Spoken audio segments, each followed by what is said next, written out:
So with this first episode, I will be going all the way back to July, and I'm going to talk about the decision in Schrems II, its importance and the reasons that the court ruled as it did. From there, I'm going to turn to Brexit and talk a bit about the end of the transition period, this never-ending transition period. Talk about what's going on right now with the Trade and Cooperation Agreement and how that affects data transfers. And from there, I will talk about new and potentially new privacy legislation around the world. Schrems II was a court decision by the Court of Justice for the European Union that invalidated the Privacy Shield.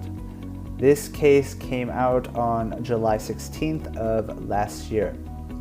Now, the Privacy Shield was a 2016 agreement that allowed companies to transfer data while ensuring compliance with privacy laws in both America and the European Union.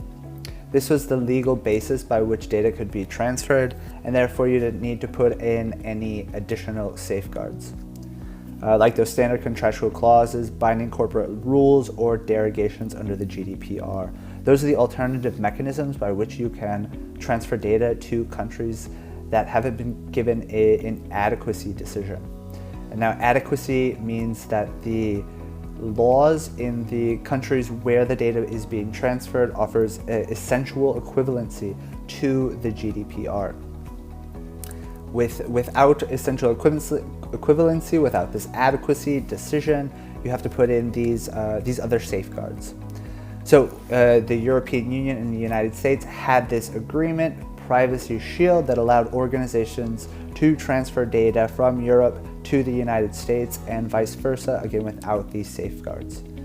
Now, this wasn't actually the first transfer mechanism. There was actually a US-EU Safe Harbor Agreement from 2015 that was also invalidated by the Court of Justice. So I will just give you a bit of brief background on why the case was brought, as well as the past legal history. So Schrems II originated in the disclosures by the NSA contractor Edward Snowden in 2013, and this revealed the nature and scope of the US national security surveillance program. Maximilian Schrems, he's an Austrian privacy activist, and he brought the original case against Facebook, and he did that by complaining to the Irish Data Protection Commission, which is where Facebook is headquartered in Europe. So Schrems asked the Irish Data Watchdog to overturn the European Commission decision on the validity of the underlying commercial data transfer mechanism. At this time, this was the Safe Harbor Framework. And this was the first case, and Schrems' first case made it to the CJEU, which ruled in October of 2015 that the Safe Harbor privacy protections to which Facebook was bound did not measure up to the rights of redress conferred under the EU's Charter of Fundamental Rights and privacy legislation. So this first ruling invalidated the Safe Harbor framework. So because organizations in the US and Europe wanted to continue to transfer data to each other, they hastily put together another framework. This one was called Privacy Shield. I don't know, maybe they thought changing the name would really solidify that things were different. However, another case was brought, again by Mr. Schrems, challenging the validity of the Privacy Shield as well as the underlying standard contractual clauses by which Facebook was transferring data from the EU to the US in that interim period when there was no Privacy Shield. Well, the Court of Justice for the European Union ruled on both Privacy Shield and standard contractual clauses. They said the Privacy Shield was also invalid, but left in place the standard contractual clauses. So in particular, the court examined whether individuals whose personal data had been transferred to the US under Privacy Shield and then accessed by the NSA enjoyed rights of redress in US courts. While surveillance programs conducted under Section 702 of the Foreign Intelligence Surveillance Act, FISA, must be authorized by Foreign Intelligence Surveillance Court, FISC, The CJEU noted that this did not amount to judicial review in each individual case. Nor did the surveillance conducted outside of the United States on the basis of this Executive Order 12333 confer actionable rights, even when the additional protections for foreign persons under Presidential Policy Directive 28 are taken into account. So, finally, the CJEU found insufficient the administrative remedies, which was this designation of an ombudsperson, and this had been done for both Privacy Shield and standard contractual clauses as a way of affording Europeans at least some means of redress for alleged improper national security access to their data. The court ruled that the ombudsperson, who's an undersecretary of state and part of the executive branch, was not independent of the U.S. executive branch and lacked the power to take corrective decisions that would bind the intelligence community. So the whole issue relates to the surveillance apparatus within the United States and a lack of judicial redress for European individuals who complain about the surveillance practices. And additionally, there was not a sufficient independent agency or organization who could issue binding regulations against the intelligence community. So now turning to these standard contractual clauses, the court found that these clauses create the possibility for the parties to contract to raise the levels of protections to that essentially equivalent level of the European Union. And for this reason, standard contractual clauses are still allowed. Those are in place, and that is the predominant mechanism by which data is transferred from the EU to the US. So just a brief recap, we had the US Safe Harbor Agreement from 2015. This was invalidated. The European Union and the United States quickly agreed to a second Privacy Shield. The Court of Justice again invalidated that transfer agreement. And for this reason, the European Commission is now seemingly a little reticent about sanctifying or allowing another transfer agreement. This has contributed to the slow-moving pace by which the EU Commission is considering the United Kingdom's levels of their laws because there are similar surveillance practices. And for this reason, the UK has not yet been given an adequacy decision. And while that's the case, we've had this long Brexit transitionary period that's seemingly gone on forever.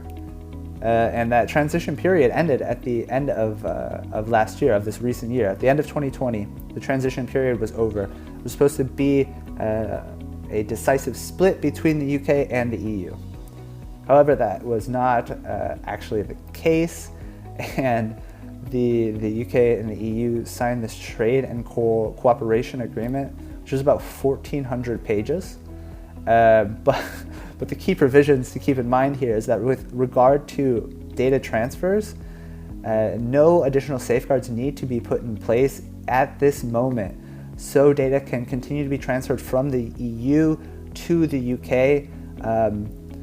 The period was 4 months. Now a month has gone by, so another 3 months. So end of April is the proposed end of this transitionary period, this new transitionary period. However, this period may also be extended, so there is a potential of up to 6 months by which the EU Commission needs to decide whether or not the UK will get an adequacy decision. This kind of puts us privacy professionals all in a bit of flux, uncertain about what is going to happen in the next period. Again, because the UK has a similar surveillance practice. I guess who knows, right? Maybe not quite as pervasive as the United States. There are concerns here, and of course, the UK has their own GDPR that is basically a mirror of the European version. However, the concern is also that in the future, there will start to be a deviation between the UK and the EU when it comes to data protection and privacy. And for this reason, maybe not for this reason, but this is another contributing factor for why the can has essentially been kicked down the road. We don't yet have a decision on the UK, and we are just waiting. So next, I will turn to the recent November elections, because something really interesting happened in the United States. Along with the presidential election, there was also another vote in California on new privacy legislation. So of course the CCPA, the California Consumer Privacy Act, was enacted a few years ago and recently came into enforcement. Well, California, in November, California voted on updating that law, and it went through. So California will update their legislation, and the CCPA will become the CPRA, the California Privacy Rights Act, which will come into force on January 2023. And then we'll have a 1-year look-back period, so companies and businesses in California will need to be prepared for the new legislation by January of 2022. There are some interesting similarities with the CPRA and the GDPR related to, for instance, data subject rights, so the right to access your data, the right to correct your data deleted, and the right to data portability are just a few. In addition, the CPRA will create a supervisory authority.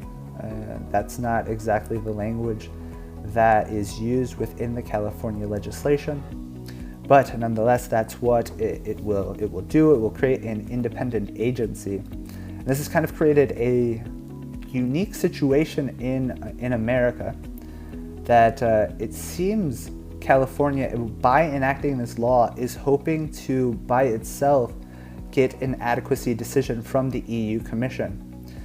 So territories are allowed, in fact, to do this.